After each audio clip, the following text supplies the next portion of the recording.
Currently Kirkland, your source for city news and events in the community. With Pam Jardine at the news desk, stay up to date with weekly news reports and what's happening in Kirkland. Now, here's Pam. Welcome to Currently Kirkland, where every week you can engage with your community by discovering the latest developments in, around, and about your city. I'm Pam Jardine. On April 17th, the Kirkland City Council renamed Houghton Beach Park to Doris Cooper Houghton Beach Park.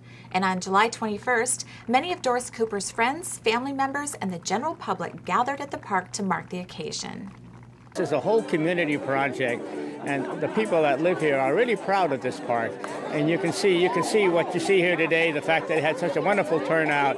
It's a real testament to the kind of program that the city's been following and giving parks like this to the citizens of this town.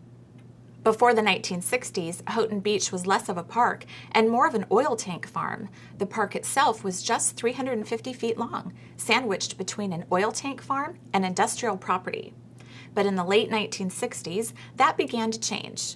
3 women organized a telegram campaign to lobby Republican Congressman Tom Pelley for a federal grant that would help transform the abandoned tank farm into one of the city's most visited places. One of those women was Doris Cooper, and expanding the size of Houghton Beach Park was her first major achievement as a community activist. Doris loved this park. It wasn't just that it was the subject of her first real expedition in citizen activism, but it was close to home for her. As the crow flies, she was a Houghtonite, as you know. She lived right over that hill. Cooper followed that campaign with efforts to acquire the Yarrow Bay wetlands, to coordinate the Moss Bay celebration, to serve as a member of the Houghton Community Council, the City Council, and as Kirkland's first female mayor. What she brought to the council was the fact that we had pretty much ignored the neighborhoods, and she wanted to make certain that the neighborhoods had a voice, and she perpetuated that throughout her whole term in office. Cooper passed away April 29, 2011, and yet her work at Houghton Beach and throughout Kirkland has inspired one last change to the park she helped champion. The Kirkland City Council voted unanimously to rename the park to Doris Cooper Houghton Beach Park. As a result of that decision, the City of Kirkland replaced the existing park sign with a new sign reflecting the change. It also installed an interpretive sign that describes Cooper's contributions to the park. The free and reduced lunch program feeds millions of children throughout the country and thousands of children throughout Kirkland for 9 months. But when school lets out in the summer, many of those kids who rely on the lunch program go hungry. This is why in the late 1970s, Congress created the summer feeding program, and for the first time in its history, it has come to Kirkland. For more, we'll turn it over to Christian Knight.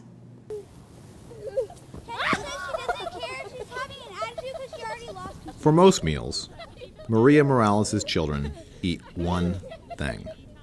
The home beans, yeah. Usually, yeah, for lunch or for dinner, beans with something, beans. Beans for every meal except for breakfast. Breakfast. Oh, breakfast yeah. too. Breakfast or lunch or dinner.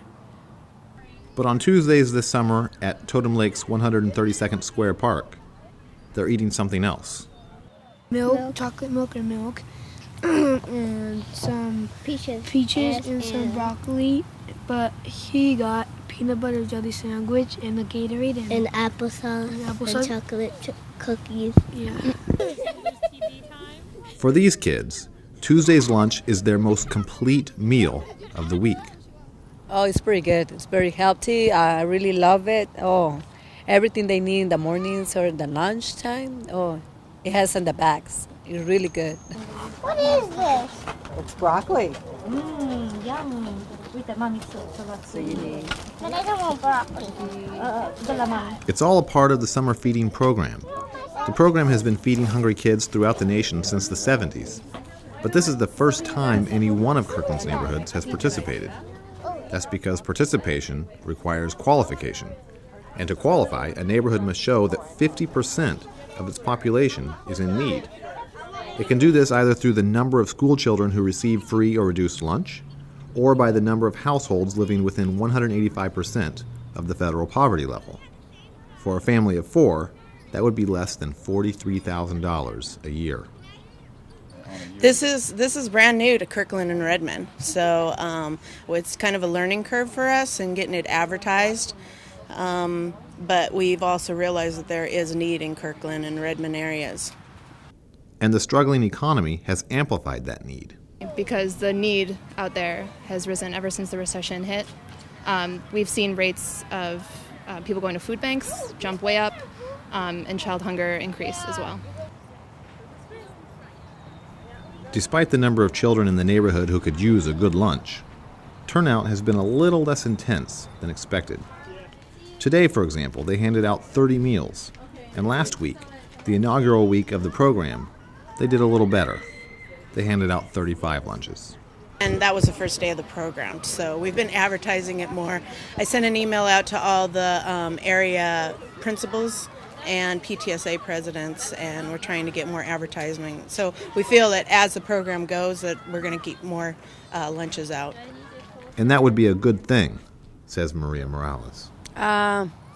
It's because they haven't heard for this program a lot. I think they need to tell the people in the complex they need to come because there's a lot of kids in that area. The City of Kirkland's vision for a centrally located building that will house Kirkland's court and police department continues to acquire detail. Construction is still expected to begin in early 2013. Earlier this month, Kirkland hosted a public meeting where city leaders and consultants answered questions and presented designs for the 102,000 square foot building. Those designs are now in step 2 of a 3-step design process. In the second step, called design development, architects determine the details for each room, some as fundamental to the building as its plumbing, others more cosmetic, such as light fixtures. Architects expect to complete design development this fall. The next and final step in the design process is called construction documentation. In this step, the contractor specifies thousands of details, from color schemes and materials to the appropriate tension on bolts and methods of roof construction. By the end of this process, the building's design could consume 300 24 by 36-inch drawing sheets. Engineers finished the first step, called schematic design, this spring. In schematic design, decision makers determined how the building's 102,000 square feet of space will be divided between its 3 functions. And space is what City Council members were looking for in 2010 when they chose to purchase an existing building rather than construct a new building.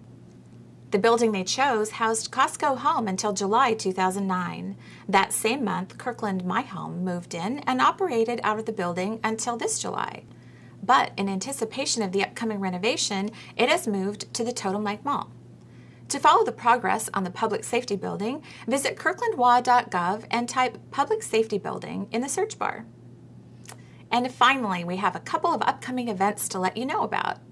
Summerfest and its weekend of art, music, food, and entertainment begins August 10th.